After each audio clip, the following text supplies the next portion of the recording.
Imagine discovering that the life you've built, the family you've loved, isn't what you thought. A husband finds a simple clue, something small, almost innocent, that cracks open the facade of his perfect marriage. As his suspicions grow, he uncovers secrets darker than he could have ever imagined: betrayal, deception, and the ultimate heartbreak. But in the ashes of his shattered life, a new love begins to rise. Will he find the strength to rebuild, or will the truth destroy him forever? Stay with us as we unravel this emotional and gripping story of betrayal and rebirth.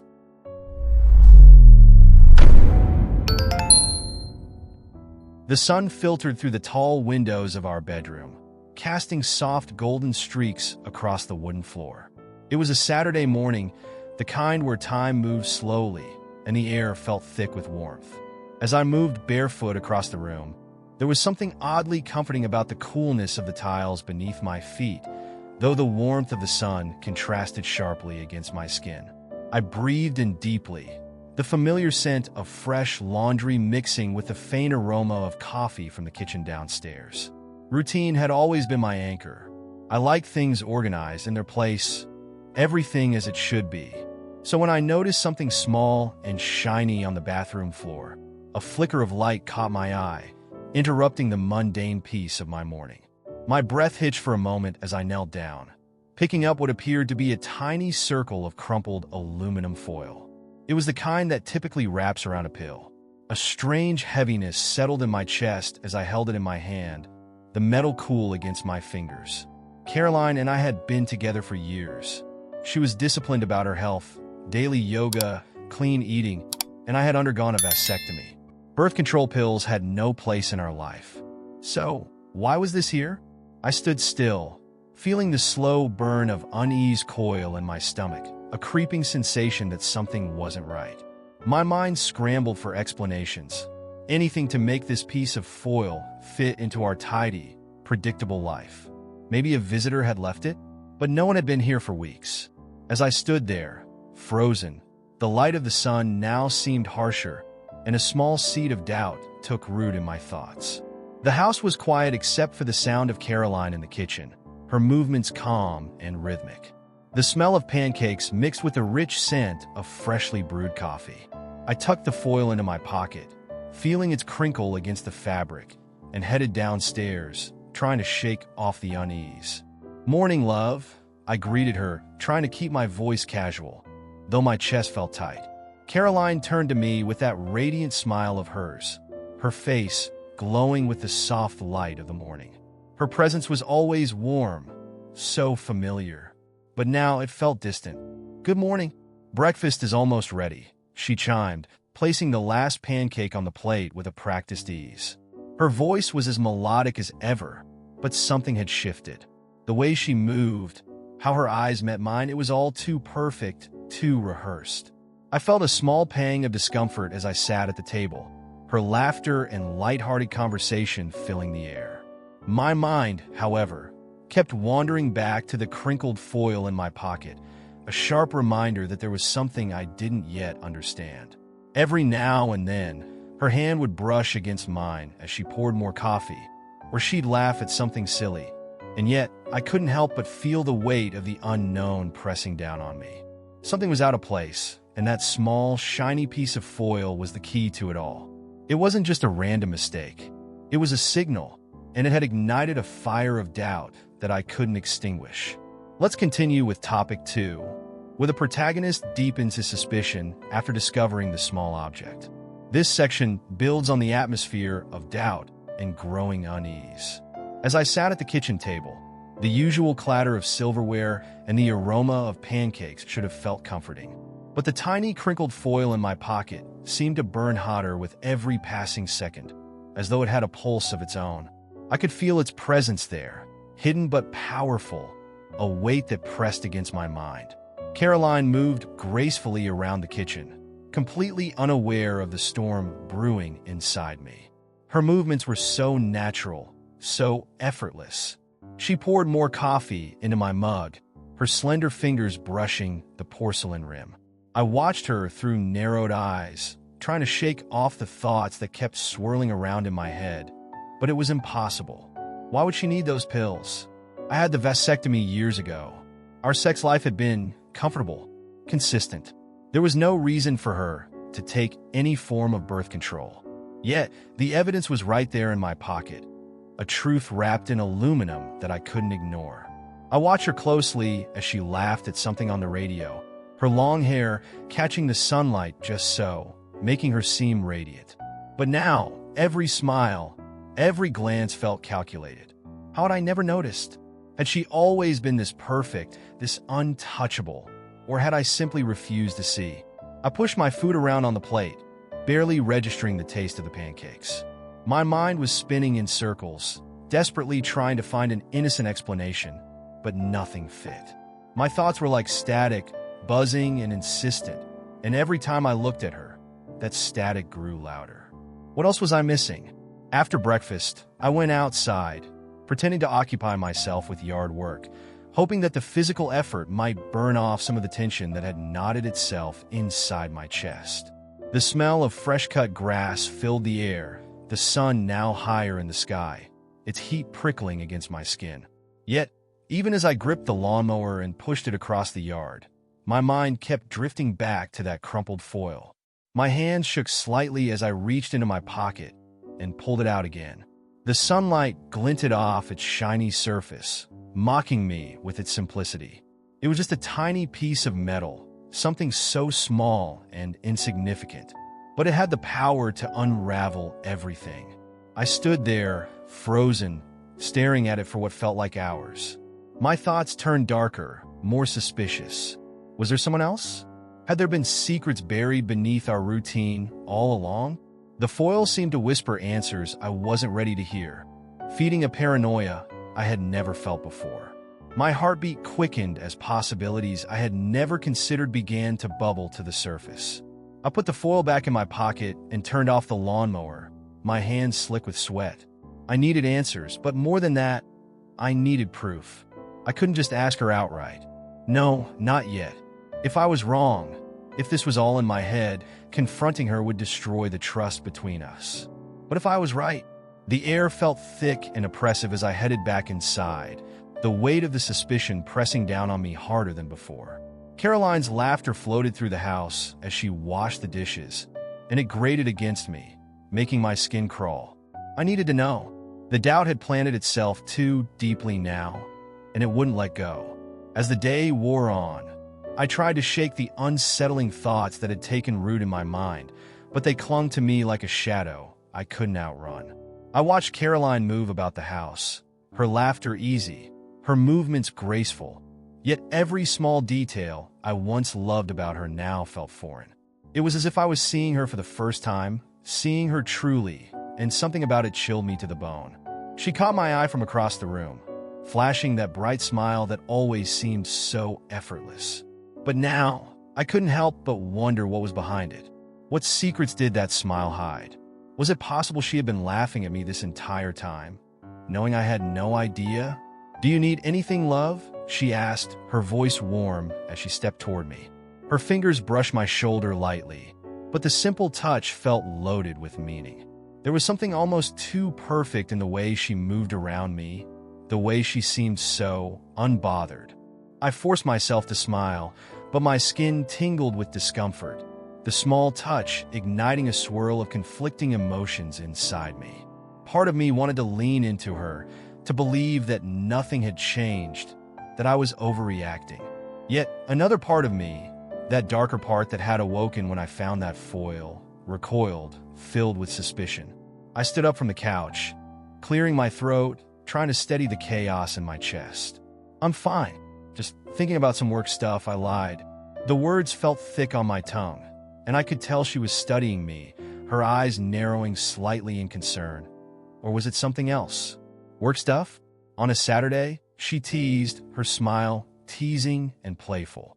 She stepped closer, her presence intoxicating as always. But now, even that felt like a game, a carefully crafted performance. I couldn't tell what was real anymore.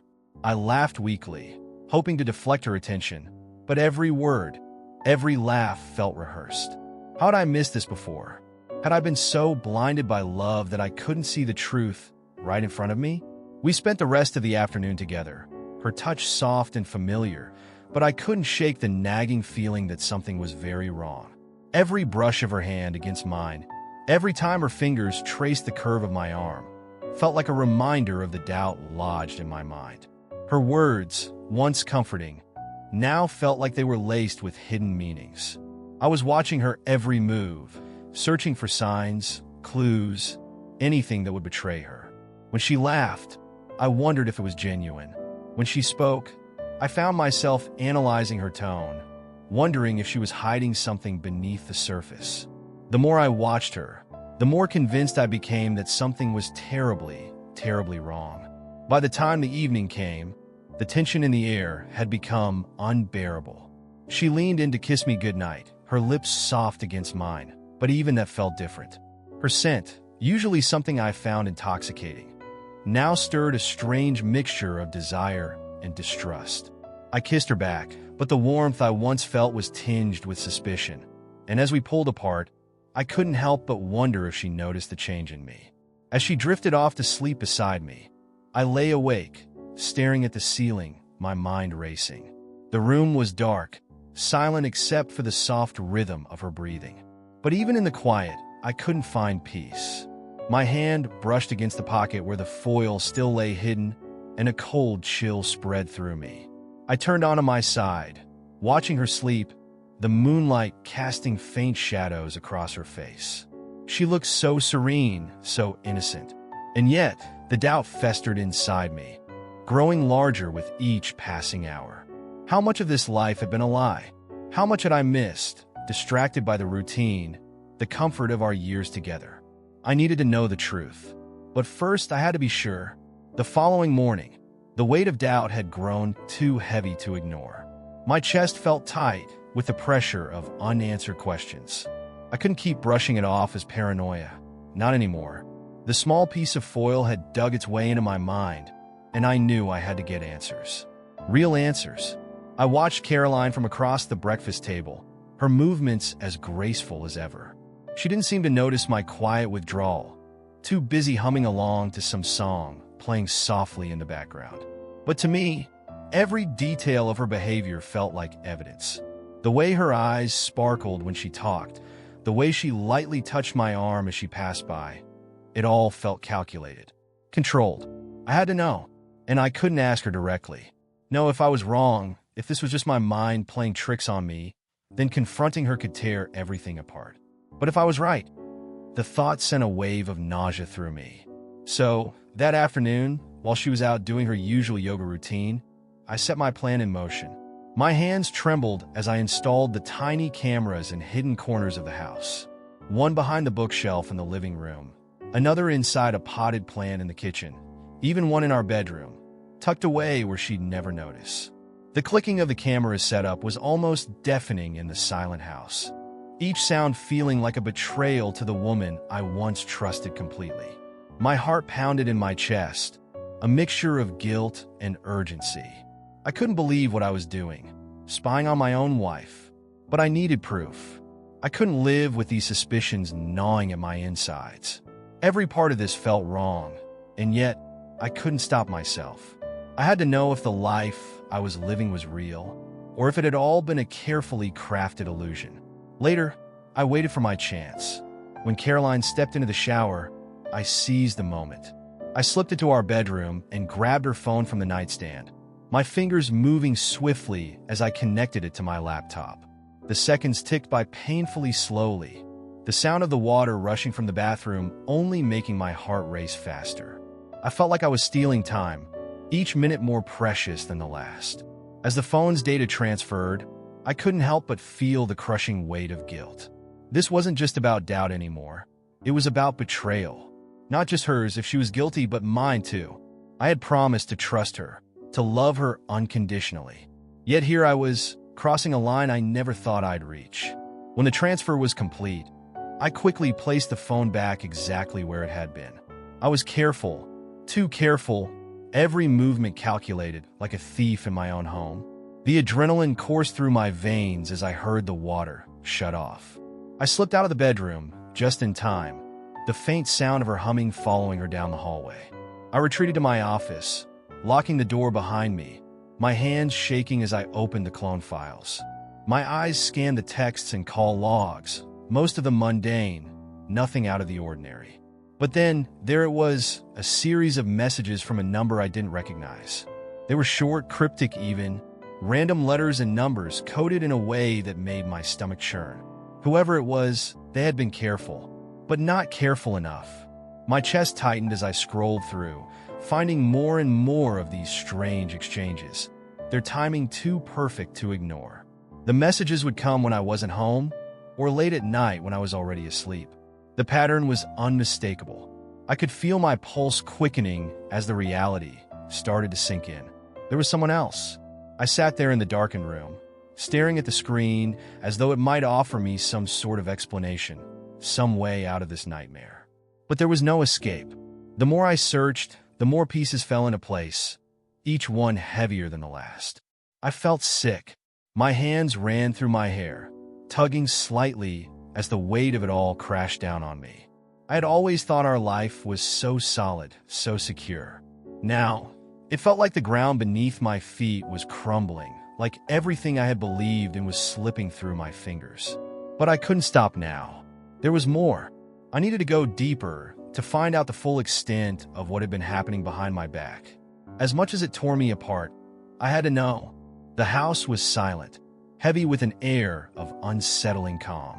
Caroline had taken the kids to a friend's house for the afternoon, leaving me alone in the stillness. My mind was far from at ease, however. The coded messages from the mysterious number had only deepened my suspicion, and I knew I had to keep digging. There was something bigger here, something she was hiding.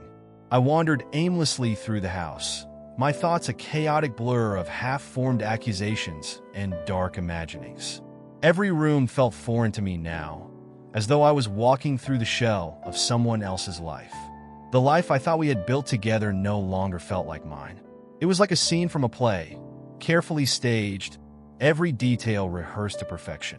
My fingers traced the edges of the furniture as I walked, grounding myself in the physical world, hoping to still the storm in my mind.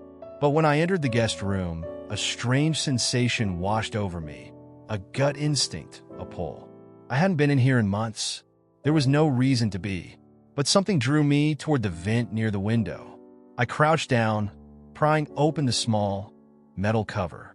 My heart pounded in my chest as I reached inside, my fingers brushing against something cool and smooth. A phone. It was hidden deep within the vent, out of sight, as though it had been placed there deliberately, like some carefully guarded secret. For a long moment, I just stared at it, my breath coming in shallow, uneven gasps. This was it, the confirmation I didn't want but couldn't avoid. My pulse raced as I powered it on, the screen flickering to life with an almost taunting brightness. There was no password. No need for one, apparently. She never expected anyone to find it. The messages were there, bold and undeniable, each one a dagger to my chest. Caroline and him. Their conversations were laced with intimacy, with a casual closeness that was reserved for lovers. Photos of the two of them, laughing, holding each other, his hand resting possessively on her waist. Their smiles were real, too real. My hands shook as I scrolled through, each new message a fresh wave of nausea. My vision blurred as the truth stared back at me from the glowing screen. There was no mistaking it now.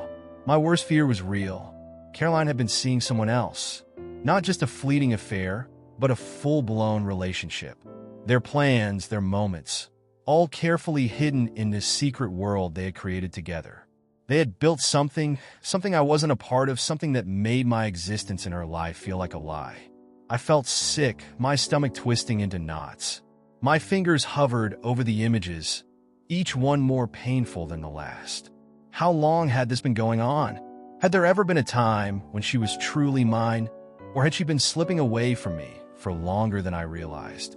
I stood there, numb, staring at the evidence of her betrayal. The room felt suffocating, the air thick with the weight of the truth. My heart pounded in my ears, drowning out everything else. There were no excuses left, no explanations that could undo this.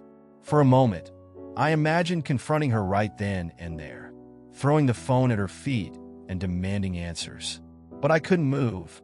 My body was frozen, paralyzed by the enormity of what I had uncovered. This wasn't just about the texts or the photos. It was about everything. Our life, our marriage, our family. It had all been built on a foundation that had crumbled beneath me. With trembling hands, I shut off the phone and placed it back in the vent, as if returning it would somehow make it all disappear. But nothing could erase what I had seen. The images and messages were burned into my mind, haunting me with every blink. I stood in the middle of the room, my mind spinning. I had to sit down, my knees buckling under the weight of the revelation. I buried my face in my hands, trying to block out the suffocating silence of the house. It felt like I was drowning in the truth. This was my life now, one where Caroline had betrayed me in the most intimate of ways. And I was left with the pieces. Days had passed since I found the second phone, and yet the weight of it hadn't lessened. It clung to me, an invisible burden I carried every second of the day. Caroline was none the wiser, continuing with our routines, smiling at me as though everything was fine. But I could barely look at her without feeling the bile rise in my throat. I had been holding on to a fragile hope, a sliver of denial that maybe, just maybe, things weren't as bad as they seemed. But that hope was shattered when I received the DNA test results. They arrived in the mail, the envelope plain and unassuming, as if it contained something routine. But I knew better. My hands trembled as I tore it open, the paper smooth under my fingers. My heart pounded, each beat louder than the last as my eyes skimmed the first line. Incompatible. The word hit me like a sledgehammer. It echoed in my mind, bouncing around in the hollow space that had once been filled with certainty. I read it again and again, willing the letters to change, hoping that somehow I had misunderstood. But I hadn't. The results were clear. None of the children I had raised, none of the children I had loved with every fiber of my being, were biologically mine. I dropped the paper onto the kitchen table, my fingers numb. The room spun around me, the walls closing in as the reality of it all settled over me like a suffocating blanket. My vision blurred, and I pressed my hands into the table, trying to steady myself, but it was no use. The foundation of my entire life had crumbled, leaving me standing in the wreckage. How could this be real? How could she have let me believe, for all these years, that they were mine, that our family was whole? I had watched them grow, kissed their bruised knees, held them when they cried, laughed with them during countless family dinners. Every memory now felt tainted, corrupted by the lies she had woven so skillfully. I stumbled back from the table, my legs shaky beneath me. My thoughts swirled into a chaotic storm, flashing through memories. Moments that once filled me with pride and love now felt like twisted betrayals. Every dad they had ever called me now rang hollow in my ears. I couldn't breathe. The air was thick with betrayal, choking me as I paced the kitchen, my hands pulling at my hair as I tried to make sense of it. But there was no sense to be found. The woman I had loved, the family I had cherished, it had all been an illusion, a lie that I had lived in for years, oblivious to the truth festering beneath the surface. The anger came next, hot and fierce, burning through me with a force that left me trembling. How could she do this? How could she look me in the eye every single day, knowing that she had kept this secret from me? My mind raced back to the foil, that tiny circle of aluminum that had set this whole nightmare in motion. How many more lies were hidden in our life? How much more had she kept from me? My thoughts spiraled, dark and unrelenting, as I realized the full extent of her deception. The children weren't mine, not biologically, not by blood, and yet they were mine in every other way. I had raised them. I had been there through every milestone, every scraped knee, every school play. They were my children in every way that mattered, except the one thing I could never change: DNA. A wave of grief hit me, hard and unexpected, nearly knocking me off my feet. I sank into a chair, burying my face in my hands as the tears finally came. It wasn't just the loss of trust or the betrayal of my wife. It was the loss of the family I thought was mine. The life I thought I had built had been stolen from me, piece by piece, and now I was left with nothing but the cold, hard truth. The silence in the house was deafening. Caroline would be back soon with the kids, and I would have to face them. But how could I look at them now, knowing the truth? How could I keep pretending everything was normal when my entire world had been shattered? I wiped my face, the tears slowing, but the ache in my chest remained, heavy and unyielding. The DNA results lay on the table in front of me, a cruel reminder of the truth I could no longer escape. The truth that had broken me. The day had come when I could no longer pretend. I could no longer sit in silence, drowning in my own thoughts, suffocating on the truth I now knew. Caroline had to face what she had done. She had to see the wreckage she had caused, the life she had shattered with her lies. I waited for her in the living room, pacing back and forth, my mind a tangled web of anger, sadness, and a bitter need for answers. The DNA results were spread out on the table, damning evidence of the deception that had consumed our life. My hands shook, my jaw clenched as I tried to steady myself, to prepare for the confrontation I knew would tear us apart. But there was no avoiding it. The truth was out, and it demanded to be faced. The front door creaked open, and I heard the familiar sound of Caroline's voice as she called out to me, cheerful and carefree, like nothing had changed. It made my blood boil. I swallowed hard, trying to keep my voice calm, though it trembled with the weight of what I was about to say. "Caroline," I called, my voice sharper than I intended. "We need to talk." She appeared in the doorway, her smile faltering slightly when she saw the expression on my face.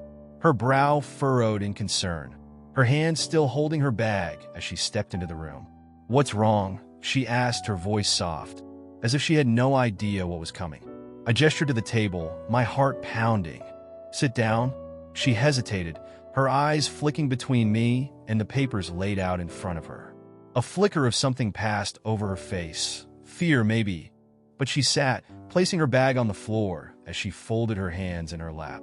I took a deep breath, forcing myself to meet her eyes. "I know, Caroline," I said, my voice low but firm. "I know everything." Her eyes widened, and for a moment, she looked like she might deny it, might try to play innocent. But then her gaze fell to the papers, and I saw the color drain from her face. The silence between us stretched on, heavy and suffocating, until finally she spoke.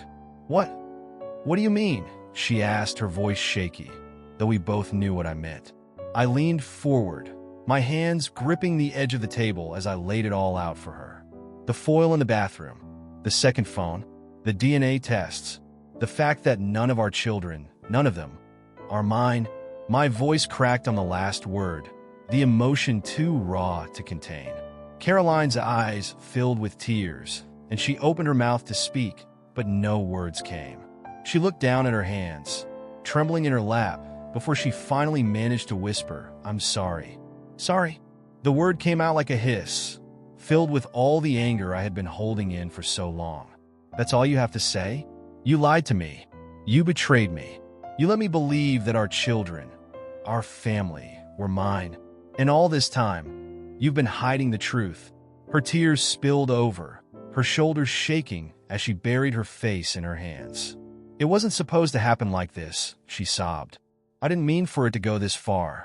I laughed bitterly, the sound harsh and hollow in the room. "Not supposed to happen like this? Caroline, this is our life. You didn't just cheat on me, you lied to me for years. You built a family with me based on lies." She looked up at me, her face streaked with tears, her eyes desperate. "I love you," she pleaded. "I love our family. Please, you have to believe me. The kids, they're yours in every way that matters." I shook my head, backing away from the table from her. "No," I said, my voice hard. "They aren't. You made sure of that. You took that from me." The silence that followed was deafening. Caroline sat there, broken, her tears falling freely, but I couldn't feel sympathy. "Not now. Not after everything. I want you to leave," I said finally, my voice cold, distant. "You and the kids. Pack your things and go." Her head snapped up, her eyes wide with shock. What? No, no, we can't leave. There are children. This is their home. I felt the sharp sting of irony as I replied, their father can take care of them. Paul, isn't it? The name tasted bitter on my tongue like poison. He's the one who gave them to you, after all. Let him be the father. Caroline looked like she had been slapped, her face going pale as the full weight of my words sank in. She shook her head, her voice barely a whisper. Please don't do this. They need you. I need you. But I was done. The betrayal had cut too deep, severed something inside me that could never be repaired. Get out, I said, my voice flat, final. Take them and leave. There's nothing left for us here. Her sobs echoed through the empty house as she stood, gathering her things, her movements slow and heavy with defeat. She didn't look at me as she walked out of the room, didn't say another word. And when the door finally closed behind her, the house fell into a silence so thick, it felt suffocating. I stood there for a long time, staring at the door, waiting for the anger to fade, for the pain to lessen. But it didn't. The truth had torn everything apart, and now I was left with nothing but the ashes of a life I thought I knew. The house was quiet now, eerily so. Caroline was gone. The kids were gone. The life I had known for so many years had crumbled around me, leaving only silence in its wake.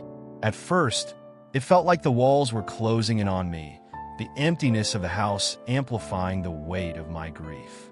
Every room was a reminder of the family I thought I had, the life I had built that now felt like a lie.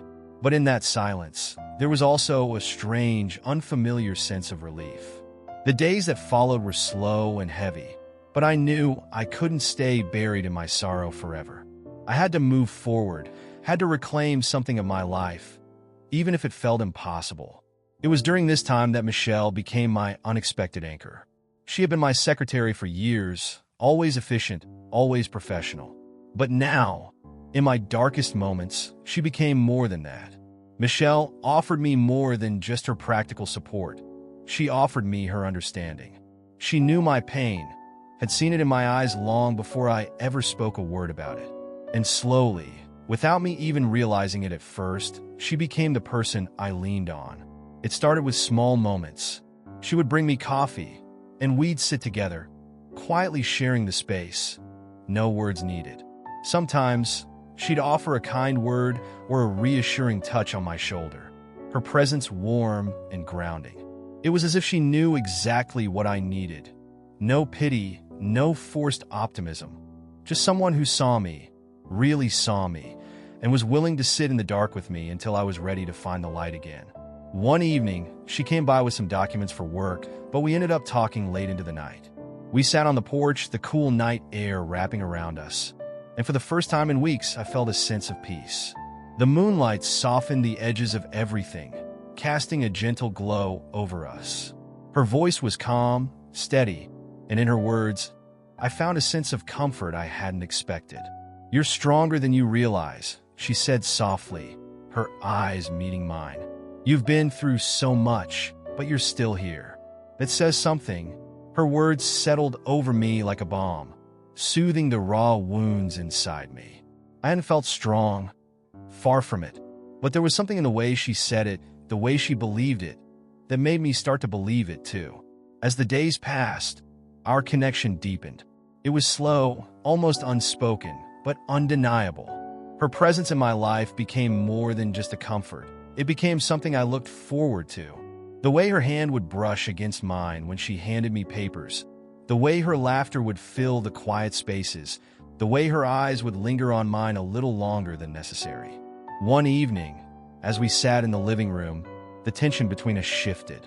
The air felt different, charged with something more. She looked at me with an intensity that made my heart race, her gaze soft but unwavering. I could feel the unspoken words hanging between us, the question neither of us had dared to ask yet. She moved closer, her fingers lightly brushing against mine, and in that simple touch, I felt a spark I hadn't felt in what seemed like forever. There was no rush, no urgency, just a slow, steady build of something that had been quietly growing between us for weeks.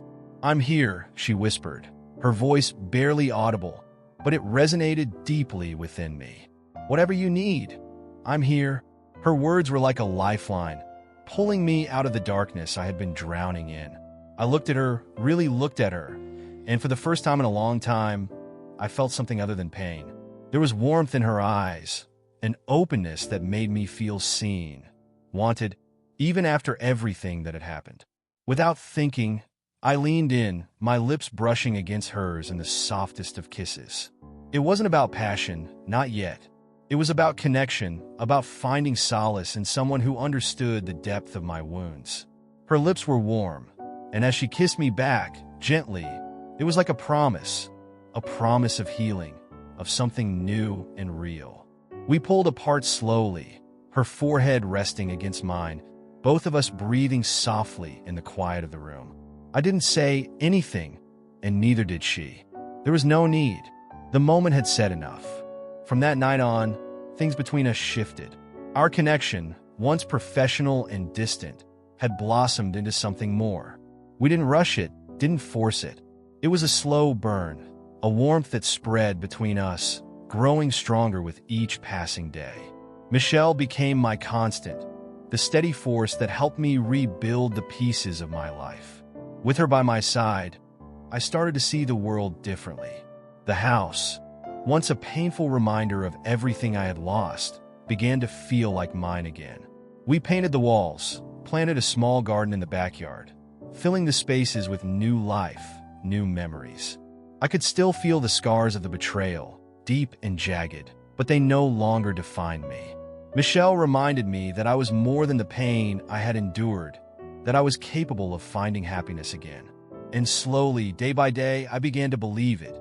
The days had grown brighter, lighter, since Michelle came into my life in a way I hadn't expected but now couldn't imagine living without. The house, once filled with ghosts of betrayal and sorrow, had begun to feel like home again. The cold, empty spaces were now alive with warmth. The walls, repainted in vibrant colors, reflected the new life we were building together, slowly but surely. I'd spent so many years tied to a version of myself that no longer existed. A husband, a father, living in a lie I hadn't even known was there. But now, standing on the other side of that pain, I felt something I hadn't allowed myself to feel in a long time. Hope. Michelle had helped me see that, had helped me rebuild. It wasn't easy, and it wasn't fast. Healing never is. There were nights when the weight of the past still clung to me, dark and heavy. But she was always there, steady, with her quiet strength, reminding me that the past didn't define me. We spent more time together in ways that felt simple and natural. Quiet dinners, weekend hikes, and late nights on the porch where we talked about everything and nothing. There was an ease between us that I hadn't known I needed. She made me feel alive again, made me realize that life could still hold beauty, even after everything had been torn apart. One afternoon, we were sitting in the garden, a small patch of earth we had planted together. The sun was warm on my skin, and as I looked over at her, kneeling in the dirt with a soft smile on her face, I felt something shift inside me.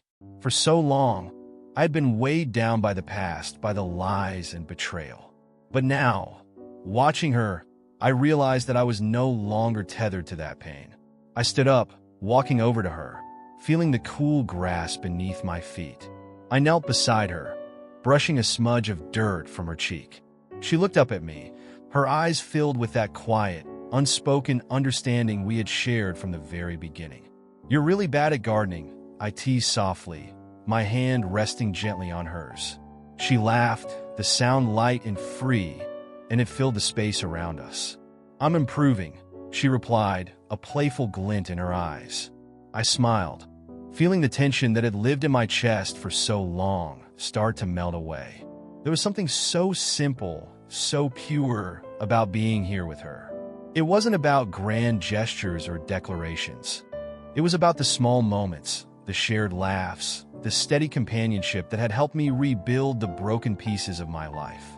I leaned forward, pressing my lips softly to hers, tasting the warmth of the sun on her skin. The kiss was tender, slow, filled with the kind of intimacy that doesn't need words. It wasn't just about desire. It was about connection, about the bond we had forged through the quiet strength of simply being there for each other. When we pulled apart, I looked in her eyes, feeling a calm settle over me that I hadn't felt in what seemed like years. "I'm ready," I said quietly, the words holding more weight than I had realized. "I'm ready to let go of the past, to move forward. With you." Her smile softened, her hand squeezing mine gently. "You don't have to rush," she whispered. "We'll take it one step at a time, together." And that was it. That was all I needed. There was no pressure, no rush to be anything other than what I was in that moment. Healing, growing, and learning to live again. With Michelle by my side, the future didn't feel so uncertain anymore. It felt like a possibility, like a chance to build something real, something true. The days stretched on, filled with laughter, with quiet moments of joy, and with the slow, steady realization that I was no longer defined by the scars of the past. Michelle had shown me that there was life after betrayal, after loss, and that I was capable of loving again, of being loved in return. One evening, as the sun set in a blaze of orange and pink, we stood together, watching the horizon. Her hand slipped into mine, her touch grounding me in the present. The air was cool, the scent of fresh earth rising from the garden we had planted. It was a new chapter, a new beginning. I never thought I'd find peace again, I said quietly, my voice carrying the weight of everything I had been through. Michelle looked up at me, her eyes soft and filled with that steady warmth that had become my refuge. "You're stronger than you think," she said gently, her fingers tightening around mine. "And you deserve this. You deserve happiness." I looked at her, feeling the truth of her words settle into my bones. She was right. I had come through the fire, through the ashes of betrayal, and now I was standing on the other side. It wasn't about forgetting the past, but about learning to live beyond it, to embrace the life I had in front of me. And with Michelle, that life felt brighter, fuller. I had been burned, but I wasn't destroyed. I had been betrayed, but I had found love again. And now, as we stood together, watching the last light of day fade into night, I knew that I had truly found my way forward. Keep watching our stories by clicking on one of the videos that appear on the screen, and don't forget to subscribe to the channel and turn on notifications to be alerted about new videos. See you next time.